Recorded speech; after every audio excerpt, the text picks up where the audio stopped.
Hey, what up guys? So we're back with another SCP Foundation reaction video. If you're new channel, welcome. So today we're going to be checking out SCP-106, Sad Origin Story. So I already checked out one video about SCP-106, which is the old man who is Keter. Subject class classified, and basically the sad origin story should be by what's his name, Dr. Bob, because I checked out one video from Dr. Bob that talks about SCP-096 sad origin story, and he did a phenomenal job like explaining it, presenting it with the animations and everything. So I'm really excited to see this video by him and see what the origin of SCP-106 is, because after doing a brief video that talks about 106 about the old man, some of the images really freaked me out, but I just don't know where he originated from, or like what his purpose is, or anything like that. All I know is he's an old man, and so far he's classified more dangerous than 096, because 096 has a docile state where you can approach him, he's just crying, but according to the last video, SCP-106 explanation, he has no docile state, so that deems him more dangerous. Anyways, without anything else, let's jump into the video. You've seen his face before, probably during a particularly distressing bout of sleep paralysis. His appearance can vary a bit from manifestation to manifestation, but a few traits are always present. He resembles an elderly man. His touch corrodes everything in his path. His presence creates a disgusting, black, mucus-like substance thought to be a method of pre-digestion of his prey. And he is rotting. No matter his appearance, he is always in some stage of decomposition.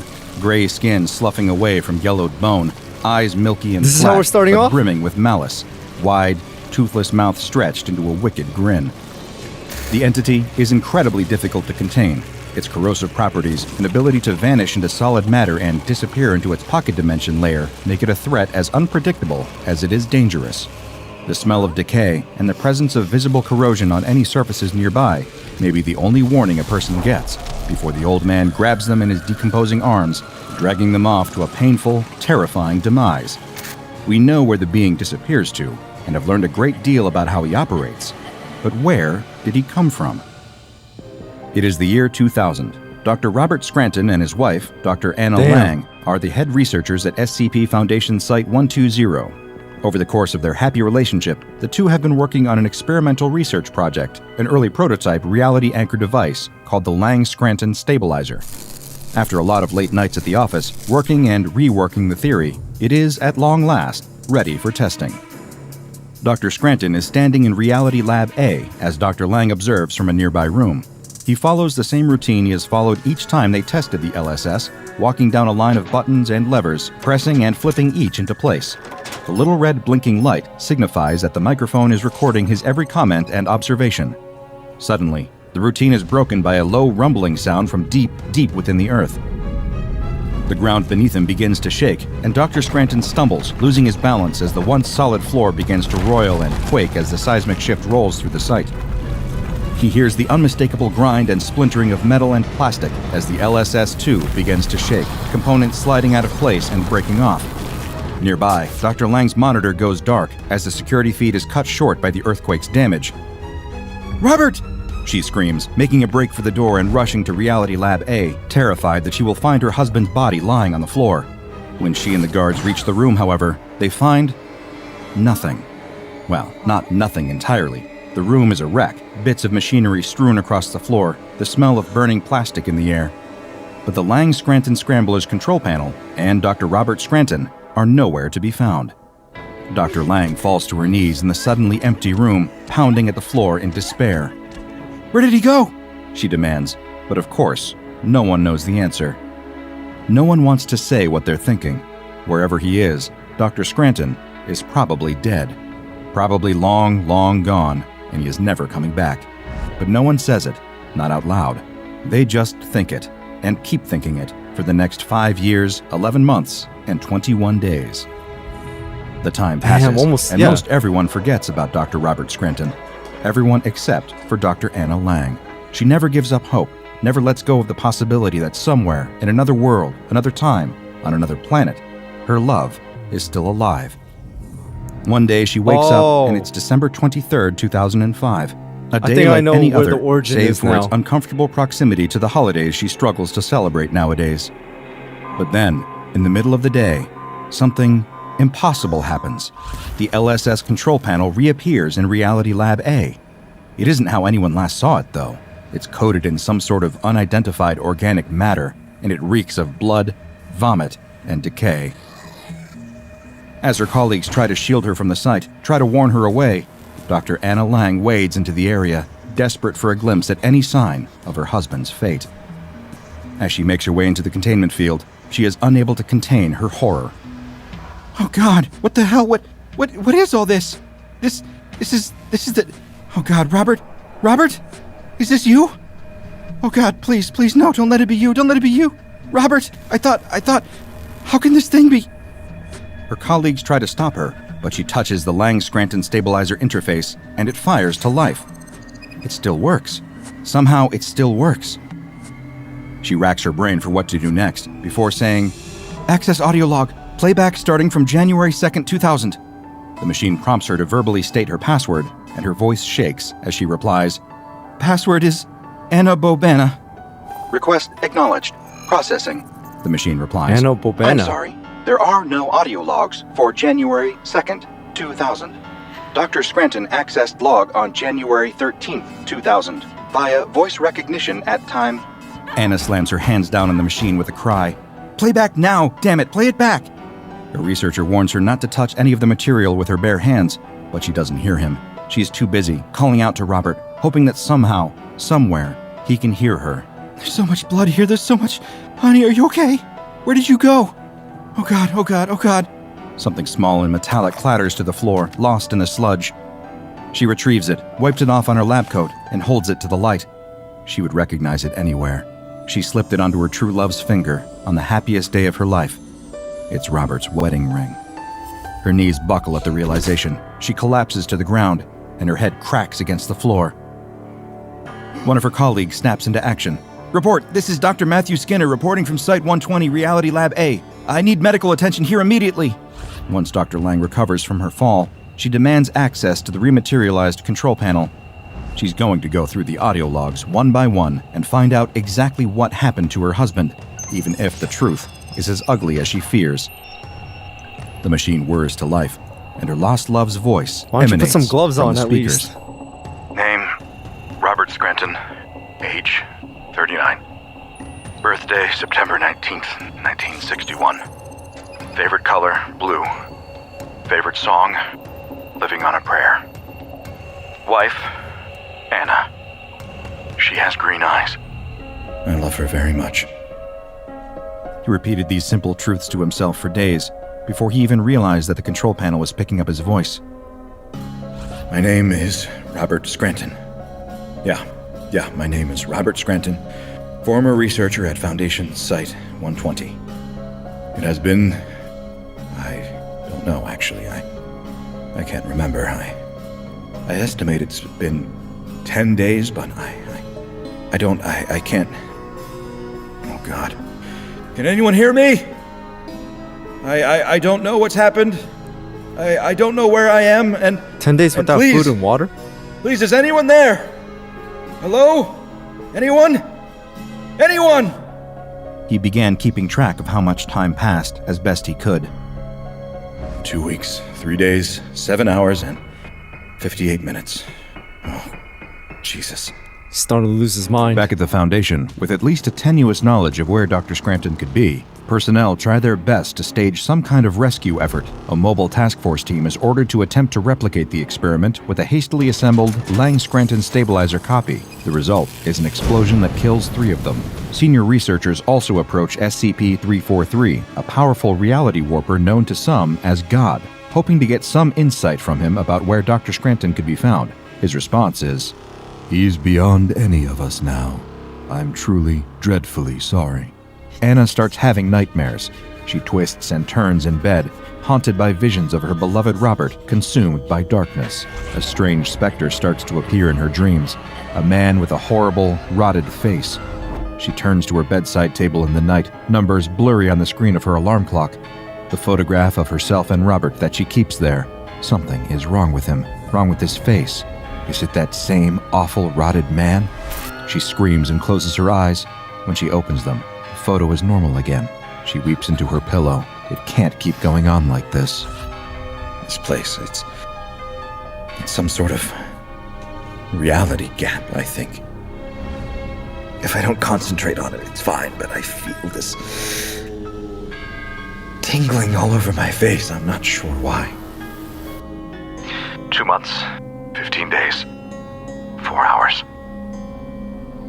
Anna begins to accept the horrible truth. She may not see Robert ever again, and holding on to the foolish fantasy that she will is starting to kill her. She repeats it to herself like a mantra at work.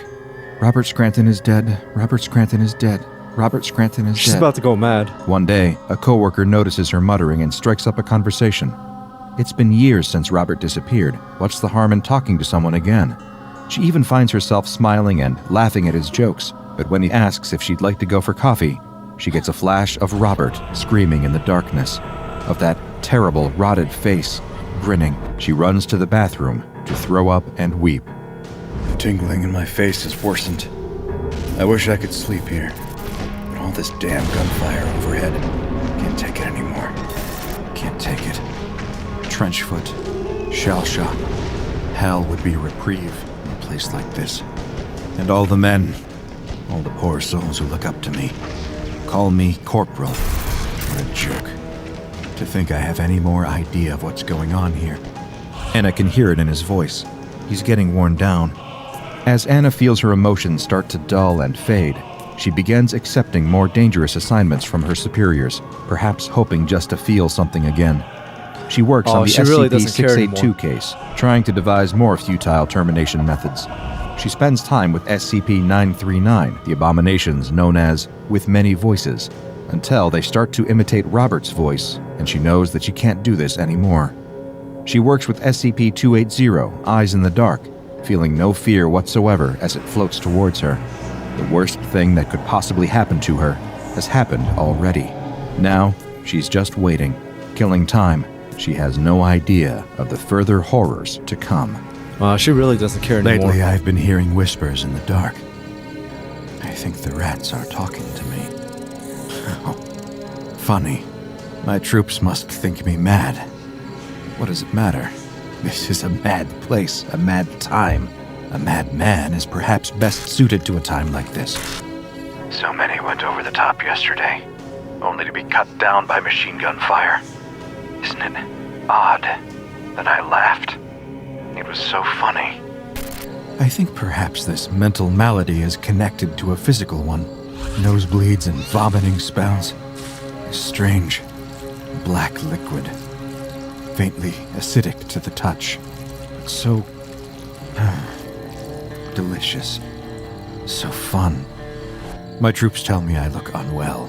Like anything about this is well. Maybe I'll sneak into one of their bedsits tonight and teach them to lighten up a bit. None of them smile anymore. Me, I'm always smiling. I'll teach those little cowards to smile too. But as she listens to more of the logs, she's forced to reckon with the fact it really isn't him anymore. Not as she'd ever known him. He'd become something else. All the others are dead. All my good, hard work, making them dead.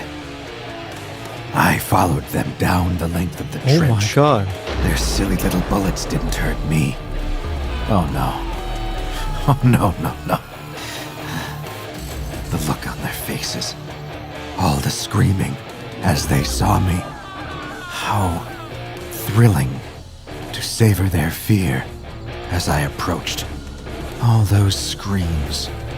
What are you, you horrible old man? I showed them what I am. I can walk through walls now, you know. Have all the fun I want. Yes, yes, yes. Nothing can hurt me anymore. And I can hurt everyone.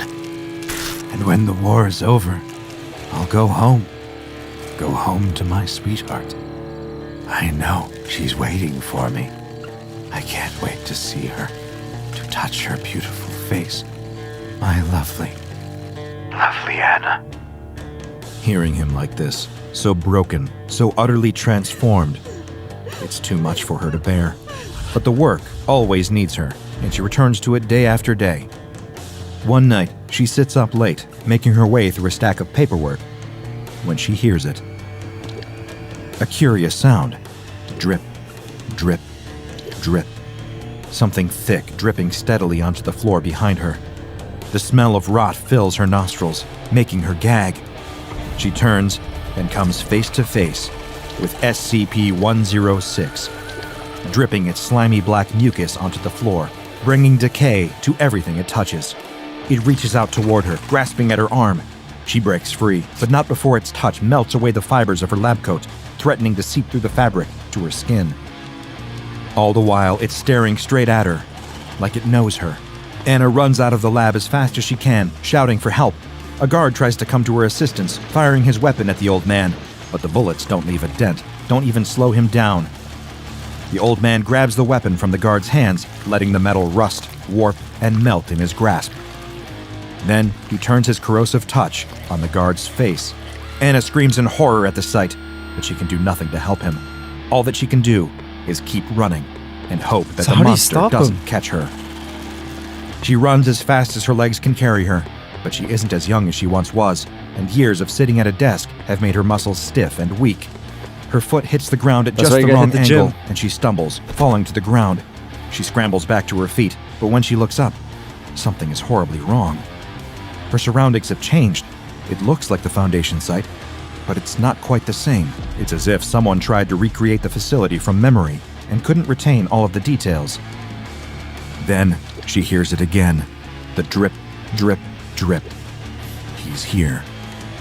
She spins around, and there it is. That awful face, so close to her own.